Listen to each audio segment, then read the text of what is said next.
Welcome back, guys. I'm Doc Holliday, and given the recent news, Victor Wembanyama, I don't know if you guys heard. It's a few days old news by now, so you might have. He's out for the season. Now, obviously, thoughts and prayers go out to the guy. You don't want to see anything bad happen to anybody, but I'm making a video about speculating on individual players, investing in individual players when it comes to sports cards. So yeah, I'm just going to get right into it.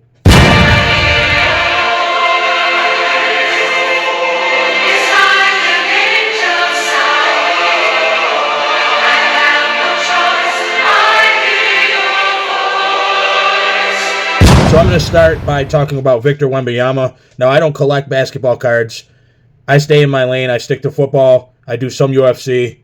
I can't spread myself so thin. Though, quite frankly, I just don't have the money to buy everything, and I don't have enough time to watch everything and follow everything. So I'm sticking to what I enjoy. But I do know the key players when it comes to basketball. Everybody knows Wemby was the guy from this past rookie class. But here's the news this season, guys. Look, there's different types of injuries, and I believe his injury was a deep vein thrombosis, a blood clot. Now, forgive me if I got his injury wrong. That's what I heard, but I know he has a blood clot. A lot of people, that had fears of an injury as far as Wemby was concerned were, ankle injuries, ligaments, broken bones, things of that nature. But it just shows you, when speculating on individual players, a whole host of things could happen. Life happens. And he got a blood clot. He's out for the season. And yes, that's a potentially life-threatening injury, but supposedly they caught it early enough that, they're probably most likely going to be able to take care of this, and he's got to take care of himself, sit the season out. So if you invested in Wemby and spent a lot of money on these cards, the market right now for Wemby, I'm sure, has taken a hit. I'll look up some values. I'm sure it hasn't dipped a lot yet, but it's definitely going to suffer because of this. And this is what happens when you invest in individual players. And his prices were some of the highest I've ever seen. So I stayed away from the cards. But it's a gamble, guys. That's the risk you take, And I'm going to give some examples of that. And this video is more geared towards people who are newer to collecting, newer to the hobby. Yeah, his market is going to be down. Now, as to what's going to happen next season when he comes back, it could be a whole host of things. I mean, either he could have a great season and it could be considered a big comeback and his cards could go right back up or even skyrocket. Who knows? But anything could happen. The guy could be injury prone. And here's another example of another basketball player. I can't remember his rookie year, guys. I can't remember what year it was, 2019 or 2020. But another example is Zion Williamson. Now, that's kind of an example of the fluctuating market, but a lot of people speculated on his rookie cards, and prices when his cards first started dropping, his rookie season, were astronomically high, through the roof.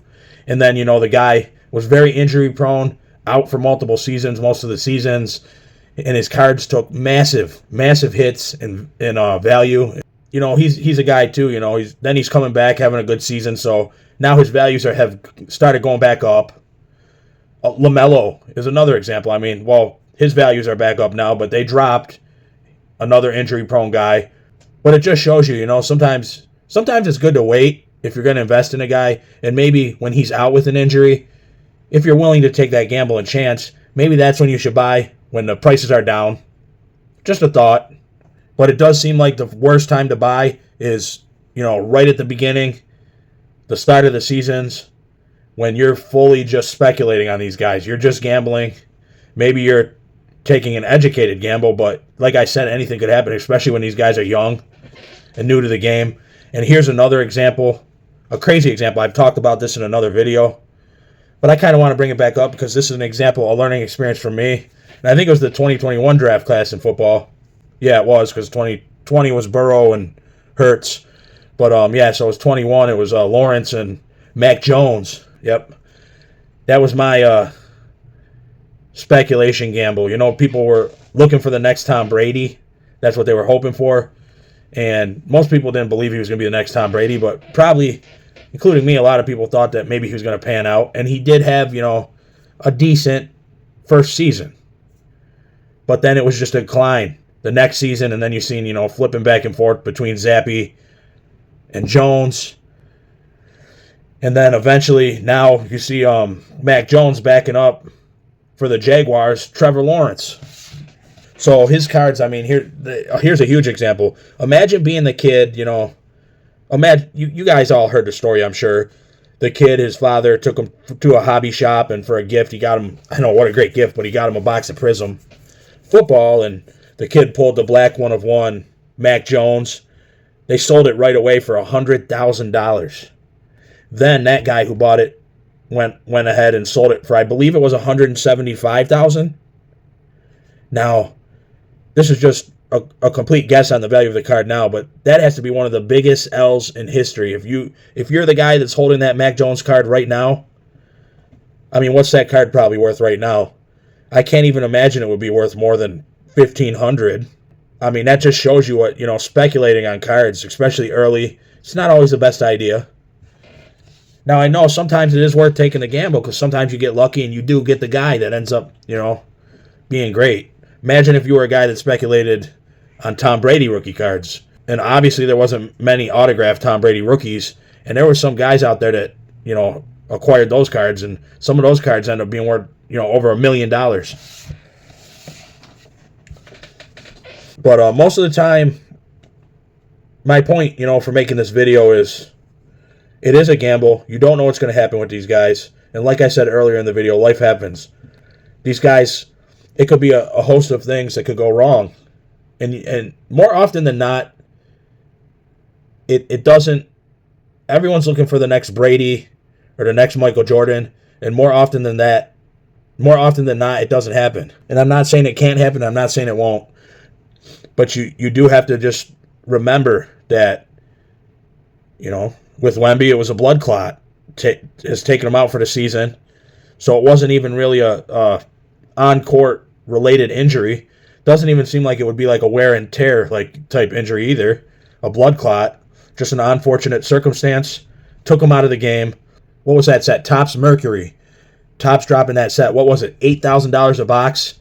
And I think these boxes were going for $10,000 on the secondary market. I might have seen them as high as $10,000, maybe higher. And it was specifically and only a Wemby set with multiple Wemby cards and Wemby autos in each box. And now look, guys, I know this guy has millions of dollars, so he's not taking as big as a hit, but you got guys like Jeff Wilson, showed us his big trophy, his big mountain stack of Topps Mercury boxes that he was going to hold, which now he's definitely got to hold to see what happens, but he's not going to let him go now. But I don't know I don't remember how much he had. He had probably more than a whole case, or at least a whole case of Topps Mercury boxes. It's just crazy because you see player-specific sets like that, and you don't know what can happen. If you have the money to buy something like that, more power to you, but most of us out here, we don't. And then obviously other things can happen to these players. There's on-court or, on-field injuries, and that happens to a lot of rookies. You see there could be some brutal injuries. Just Rashee Rice running into Mahomes, and I might be wrong on this injury. It's hard to remember everything, but I think he blew out his knee. Pretty bad injury. It wasn't his rookie year, mind you, it was his second year, but still, and quarterbacks more often than not, they don't end up working out. But there are some that I believe in and have believed in. I think Jaden Daniels is going to be around. As long as he doesn't get injured, I think he's going to be one that will be around for a while. He's going to be good. I think we'll see Stroud out there for a while. I know his second season wasn't as good, but it wasn't bad either. I'm sorry, guys. I'm trying hard to stay on track here. But, yeah, and then that's the other thing that can happen when you're speculating on individual players. They might not live up, They might not work out. They might have a string of bad luck, and even if the potential was there, they just might not live up to the potential. They might not achieve what you thought they would. Maybe they just end up being average. And I try to delve into guys that I think are going to be somebody. I love the Buffalo Bills. That's my team. I collect the Bills. I collect Allen. I pretty much hold on to anything, honestly. Numbered, autographed, case hits, parallels, things like that.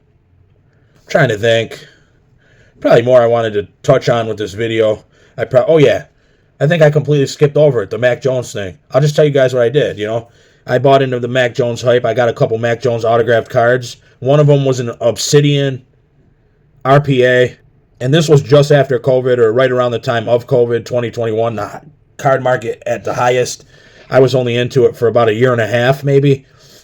I started at the end of 2019, and so I seen, you know, the hype with the big sales and around Mac Jones, and, you know, his season wasn't bad, and I don't know why. I don't know why I did it, but I paid $600 for an Obsidian RPA, and now I'd probably be lucky if it was worth 60 or 70. So that was probably the biggest L that I've taken as far as like sports cards.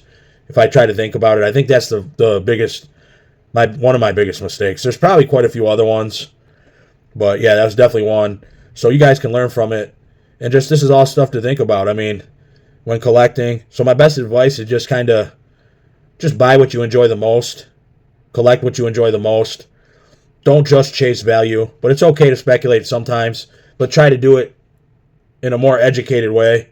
Maybe sit back and wait a little bit. Don't just jump right in at the very start. But I know FOMO, it drives us to things like that. But anyways, I'm going to end this here. I probably was all over the place. If you guys could follow that, God bless you. And everybody that just stuck around to the end of this video, I appreciate you all so much. Like, share, and subscribe. I just started saying that recently because I just get destroyed in the algorithms. I would love to get a little more reach, even just a little bit more.